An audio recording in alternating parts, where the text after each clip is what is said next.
Amerika Serikat mencaplok kekuasaan pemerintahan Presiden Maduro di Venezuela, menambah panjang daftar kemelut dunia. Di 2025 ada perang Rusia-Ukraina, Palestina-Israel hingga konflik Cina-Taiwan. Dunia memang terus mengupayakan perdamaian, namun stagnansi upaya resolusi konflik juga terlihat. Yang paling penting adalah apa dampaknya untuk Indonesia, khususnya di bidang ekonomi. Kita akan bahas dari kacamata redaksi CNN Indonesia bersama Wakil Pemimpin Redaksi CNN Indonesia, Revolusi Riza. Selamat malam Mas Revo. Selamat malam Diana. Mas Revo, kalau bicara soal Indonesia, Indonesia ini kan belum swasembada di segala bidang. Kalau kita bicara juga di situasi geopolitik, ada sejumlah konflik, bicara soal minyak, bicara soal pangan. Sebenarnya apa dampak konflik-konflik di berbagai belahan dunia ini untuk Indonesia yang paling signifikan? Iya, kalau kita bicara soal geopolitik yang saat ini ya Diana, seperti tadi disampaikan oleh Diana bahwa situasi di banyak negara ini kan sedang menegang gitu ya. Mhm. Ketika Amerika Serikat menangkap Presiden Venezuela Nicolas Maduro misalnya. Kemudian sebelum itu juga konflik di Timur Tengah antara Israel Palestina belum sepenuhnya terselesaikan gitu. Kemudian juga masih ada ketegangan antara Arab Saudi, Yaman, Oman misalnya, kemudian antara tiga negara tersebut masih ada kemarin gitu ya bahwa ada WNI Indonesia yang sempat stuck, stranded gitu ya, terdampar di wilayah Yaman gitu ya. Diana ini kan juga mencerminkan bahwa situasi di sana juga tidak sedang dalam kondisi yang harmonis gitu. Kemudian konflik Ukraina dengan Rusia belum sepenuhnya terselesaikan gitu. Nah, belakangan juga di Iran sedang ramai demonstrasi gitu. Nah, ini kalau misalkan kita bicara dampaknya ke Indonesia, apakah memukul? Tentu kita harus mengakui bahwa itu adalah dampaknya gitu ya. Paling tidak kalau misalkan dengan situasi saat ini eh, publik orang-orang tentu orang-orang tentu ingin mencari aset yang aman gitu ya. Jadi itulah kenapa kemudian harga emas terus naik misalnya, kemudian harga dolar juga ke belakang masih terus naik gitu ya Diana ya. Sekarang harganya juga di kisaran 17 ribuan gitu. Eh, dan ada beberapa hal lain gitu yang ada dampaknya terhadap Indonesia. Faktor indikator utama ya tadi itu ya, emas dan dolar gitu harganya, nilai tukarnya naik gitu. Nah, terus lantas bertanya kemudian gimana kita harus bersikap gitu. Eh, Misalkan Indonesia ini, tentu dalam situasi yang masih tidak menentu seperti ini, Indonesia tentu harus, kalau kita harapkan tentu masih harus tetap bersikap tenang gitu ya. Kita bagaimanapun kita tahu gitu ya, dan langkah ini memang seharusnya dilakukan bahwa pemerintahan sekarang sedang berusaha mewujudkan kemandirian secara energi dan pangan gitu. Karena memang ini salah satu kunci di tengah situasi yang tidak menentu di tatanan global, maka Indonesia tentu harus mandiri gitu secara energi dan pangan gitu. Tapi tadi pertanyaan Diana, yang tadi ditanyakan oleh Diana, kita kan belum sepenuhnya untuk semua bahan pangan mandiri gitu ya. Tapi setidak-tidaknya kemarin ketika pemerintah sudah mendeklarasikan bahwa kita sudah mampu swasembada di bidang beras gitu, setidaknya ini kabar baik kan buat kita gitu.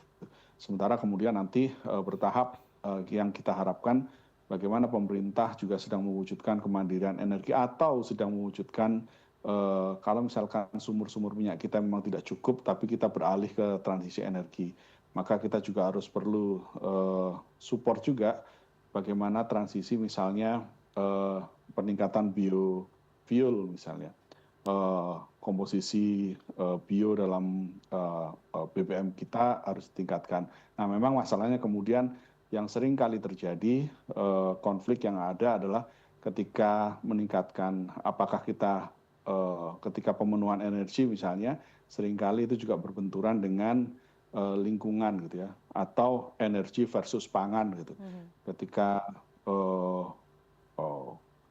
contohnya misalnya sawit gitu ya, nanti bagaimana kemudian mengatur minyak sawit ini sebagian untuk pangan dan sebagian untuk energi. Nah tentu ini perlu perhitungan-perhitungan yang cermat di tatanan pemerintah.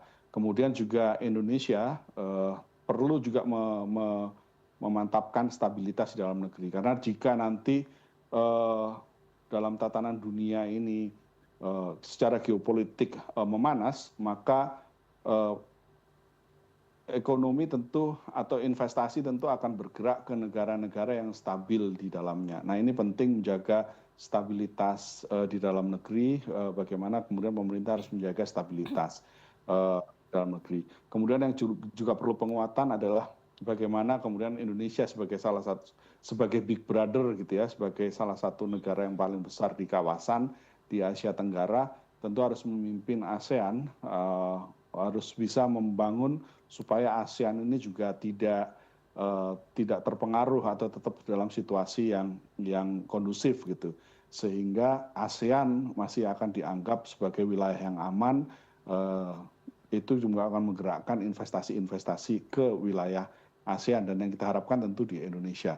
Nah ini yang kita harapkan Diana, dan Indonesia sebagai salah satu pencetus negara-negara non-blok juga harus bisa memainkan perannya untuk menjaga atau setidaknya menjadi kekuatan penyeimbang agar ke negara-negara yang saat ini berkonflik. Apakah kemudian kita bisa menawarkan diri sebagai mediator misalnya, atau apapun itu, yang jelas Indonesia harus mengambil peran dalam mewujudkan perdamaian dunia. Karena ini juga salah satu yang termaktub juga dalam pembukaan Undang-Undang Dasar kita, Diana. Oke, menarik Mas Revo menyampaikan bahwa kalau mau bicara soal stabilitas ekonomi juga tidak terlepas dari stabilitas politik. Nah kita tahu betul bahwa presiden kita saat ini, Presiden Prabowo ini sangat fokus dengan isu-isu geopolitik, isu-isu internasional, bahkan saat ini bertolak ke London, kemudian akan bertolak ke Davos, begitu. Ini artinya Prabowo sebagai pemimpin negara ini menggalang kekuatan politik termasuk di ASEAN yang tadi Mas Revo sampaikan. Tapi sebenarnya seberapa signifikan sih Mas sebenarnya peran Indonesia di ASEAN untuk bisa menjadi motor atau lokomotif supaya ASEAN ini bisa jadi salah satu penggerak perdamaian. Karena kalau kita bicara soal perdamaian dunia, rasa-rasanya terlihat ciri stagnansi untuk mencapai upaya resolusi begitu Mas. Iya, kalau tataran ASEAN, tentu Indonesia memiliki peran yang sangat signifikan gitu ya. Karena bagaimanapun kita Indonesia ini adalah negara dengan luas yang paling besar gitu ya, dengan luas wilayah paling besar di ASEAN, kemudian penduduknya juga paling besar di ASEAN, kemudian juga secara ekonomi ya. Walaupun mungkin kalau misalkan kita bicara per kapita mungkin masih kalah dengan beberapa negara yang lain, tapi kan kalau kita bicara perekonomian secara nasional negara, kita yang paling tinggi di kawasan Asia Tenggara. Dan sejak awal juga Indonesia merupakan salah satu negara deklarator ASEAN. Tentu bagaimanapun dalam kalau misalkan kita bicara geopolitik regional, Indonesia adalah big brother bagi negara-negara di ASEAN. Maka itulah kemudian karena kita memiliki jumlah penduduk yang besar, sumber daya yang besar, maka sedikit banyak tentu juga akan mempengaruhi posisi kita dalam diplomasi di kawasan Asia Tenggara gitu ya, Diana. Dan ini modal yang seharusnya kita bawa juga ketika Presiden Prabowo berhadapan-hadapan dengan pemimpin-pemimpin negara lain di dunia. Kalau kita bicara dalam tatanan perpolitikan dunia gitu ya Diana ya, kita kan selalu percaya bahwa satu musuh terlalu banyak, 1000 kawan masih sedikit, terlalu sedikit gitu ya. Maka itu menjalin hubungan baik dengan semua negara menjadi hal yang penting, dan misi ini yang pastinya juga pasti dibawa oleh Presiden Prabowo Subianto ketika melawat ke London dan kemudian ke World Economic Forum di Davos. Dan kita tentu sama-sama mempercayai bahwa di Davos ini ketika pemimpin-pemimpin dari banyak negara berkumpul di Davos ini dan kemudian membicarakan perekonomian, maka momentumnya menjadi momentum yang tepat di saat perekonomian dunia cenderung melambat gitu ya karena situasi geopolitik yang ada gitu ya. Dan menjaga kondisivitas ini tentu bisa dilaksanakan kalau misalkan semua pemimpin dunia bisa duduk di satu meja yang sama, kemudian membicarakan bagaimana baiknya supaya menjaga kepentingan-kepentingan ekonomi terutama dari semua negara ini bisa ketemu gitu ya. Dalam konteks Iran misalnya, Laut Merah dan Selat Hormuz yang tadi disampaikan di paket sebelum kita berdialog ini kan memiliki peran yang penting dan itu wilayahnya di Iran. Kalau misalkan Iran misalnya situasinya tidak baik-baik saja, di sana terjadi konflik, maka penutupan Selat Hormuz bisa jadi terjadi gitu ya Diana, dan kemudian ini pasti akan mempengaruhi rantai distribusi dari banyak hal terutama minyak, dan itu pasti akan berpengaruh pada harga minyak di dunia. Maka itulah kemudian ketika pemimpin-pemimpin dunia ini bertemu, yang kita harapkan adalah bagaimana kemudian kondisivitas di dunia ini bisa tercapai gitu, bisa tatanan dunia itu dalam konteks perdamaian dunia bisa tercapai sehingga kepentingan-kepentingan ekonomi dari semua pihak ini bisa tercapai titik temunya gitu. Tidak ada satu yang dirugikan dan tidak ada satu yang diuntungkan lebih gitu ya, lebih dibanding yang lain gitu. Ada keseimbangan yang terjadi di sana, Diana.